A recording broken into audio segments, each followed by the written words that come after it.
In last week's episode of my solo road trip across New Zealand, I spent a couple of days between Queenstown and Wanaka relaxing and rejuvenating. In this week's episode, I explore one of my favourite areas in New Zealand, Aoraki or Mount Cook National Park. I visit the incredible clay cliffs, walk the Hooker Valley track, and explore Lake Pukaki and Lake Tekapo on my way through to Christchurch. I hope you enjoy this week's episode and subscribe to join me along on the journey.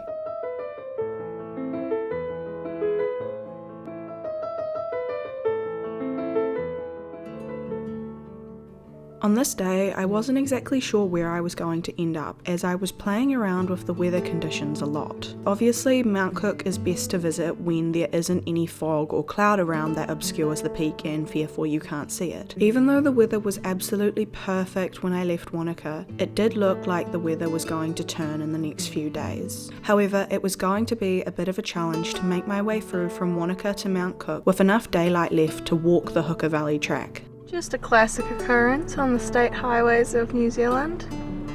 Sheep on road. This is literally on a state highway. It's quite entertaining and we just get to sit and wait. However, I don't mind stopping if it's for something worthwhile, and the Omarama clay cliffs were something that had been on my bucket list to do. These incredible clay cliffs are a geological wonder.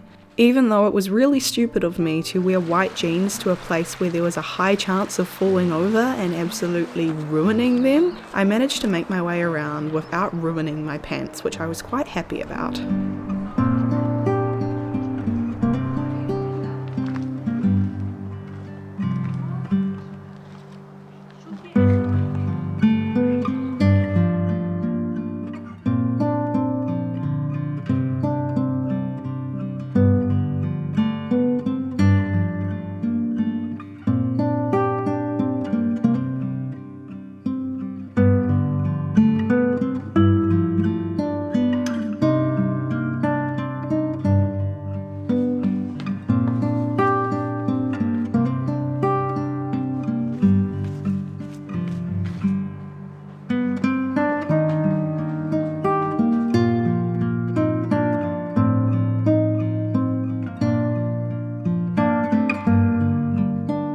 From there, it was another hour or so's drive to Mount Cook. I figured that if I walked fast, I would have just enough daylight left to make it up to Hooker Lake and see Mount Cook whilst the light was still there.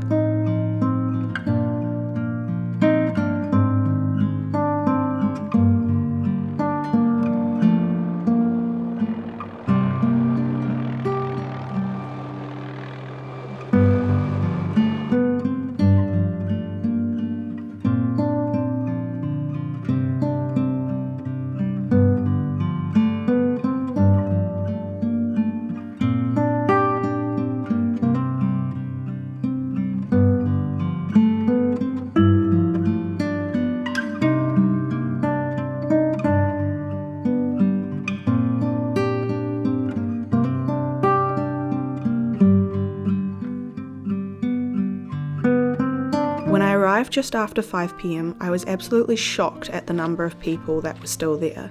There were tourist buses and camper vans everywhere. This was an absolute contrast to when I visited at the start of 2022 when New Zealand's borders were still closed. There was almost no one else around, and it was a bit unsettling to suddenly see so many people in such an out-of-the-way place. Luckily, going up at the very end of the day meant that everyone else was walking back rather than heading up, so by the time I got to the lake there were only a handful of other people round. The view was absolutely incredible, and I don't think that I could possibly use words to describe its beauty.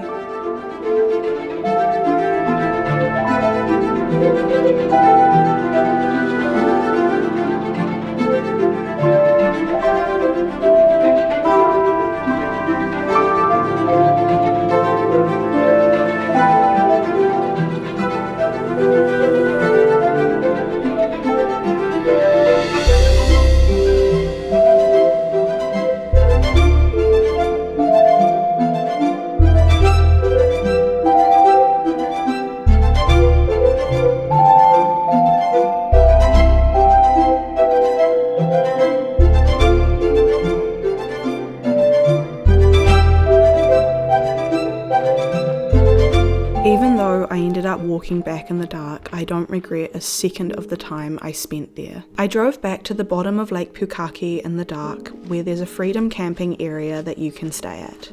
When I woke up the next morning, the perfect blue sky had suddenly clouded over, and I was absolutely overjoyed that I had gone up to Mount Cook at the end of the day rather than waiting. As I'd had a big day the day before, I spent most of the day just resting, and I also figured that a good way to rejuvenate and refresh myself would be to go for a swim in the glacial lake. I don't know why I thought this was a good idea, but I figured that cold showers are all the rage, so why not have a nice wee swim in a glacial lake?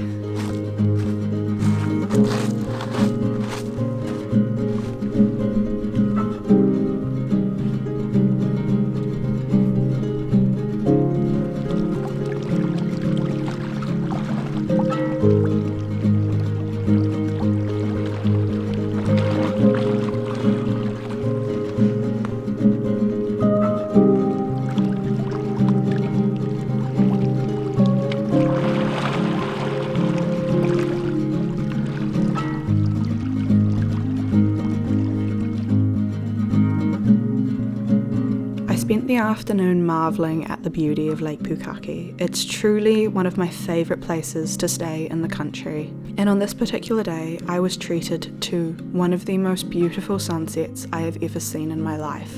Maybe the snow-capped mountains added to it a bit, but the sky was streaked with yellow and red before settling to a beautiful pink as the sun vanished behind the peaks. In a weird way, the sunset made me understand why people will come from the other side of the world to experience New Zealand.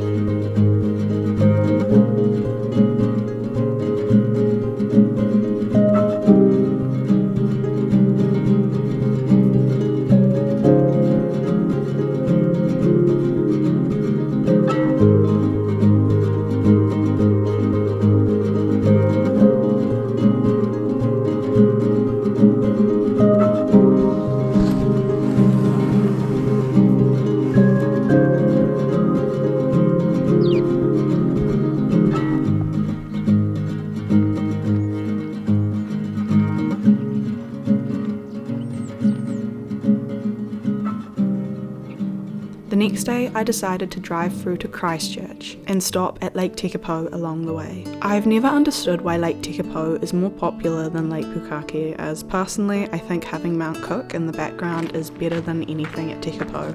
But with cirrus cloud in the sky and snow-capped mountains in the background, it was a pretty stunning morning to be there.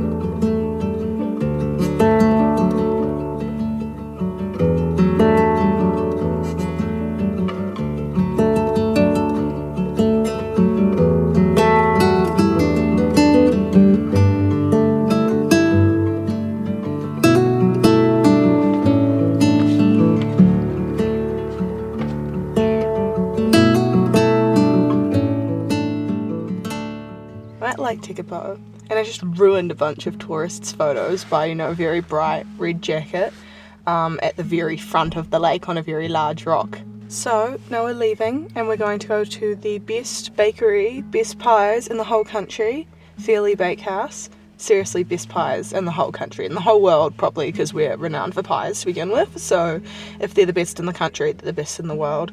Salmon and bacon pie, here we come.